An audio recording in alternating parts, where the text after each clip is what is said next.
Votre grand journal du soir sur Europe 1 se poursuit avec vous, Thierry Dagiral. Et vous recevez à présent le coordinateur de la France Insoumise et député du Nord, Adrien Quatennens. Bonsoir Adrien Quatennens. Bonsoir. Merci d'être sur Europe 1 ce soir. On va revenir bien sûr largement sur cette interview du président Macron en ce 14 juillet. D'abord, nous serons prêts en cas de deuxième vague, dit le président. Le masque obligatoire dans les lieux clos à partir du 1er août. C'est la bonne solution que vous saluez ce soir ?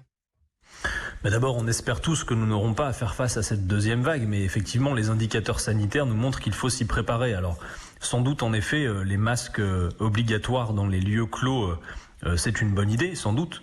J'observe néanmoins, et vous l'avez observé sans moi, que le président de la République, en tout cas le gouvernement et les porte-paroles du gouvernement, nous disaient, quand il n'y avait pas de masque, quand il n'y avait pas de stock de masques, que le masque n'était pas utile pour le grand public, et qu'à présent qu'il y a des surstocks, on nous dit qu'il faut le rendre obligatoire. Donc on peut aussi douter de la fiabilité de cette politique qui consiste notamment au gré des stocks de masques à nous dire s'il les faut et il faut les rendre obligatoires ou s'ils ne servent à rien. Mais il y a eu des avis scientifiques rendus depuis aussi également. Oui, bien sûr, mais les avis scientifiques, vous le savez, montraient bien qu'en cas de besoin, le masque était utile et que d'abord et avant tout, on a pendant la crise du Covid géré une pénurie d'apprivoisonnement qui montre d'ailleurs que cette crise, plus qu'une simple crise sanitaire, est une crise politique parce qu'en réalité, il y a des choix politiques qui nous ont mis en situation de plus grande fragilité. C'est pas un hasard si la France n'avait pas restocké les masques en nombre suffisant et avait fait le choix de s'en remettre quasiment intégralement à la Chine qui, bien tombée, a eu à connaître en priorité cette crise du Covid et n'était donc pas en capacité de fournir le monde entier en masques. Bref,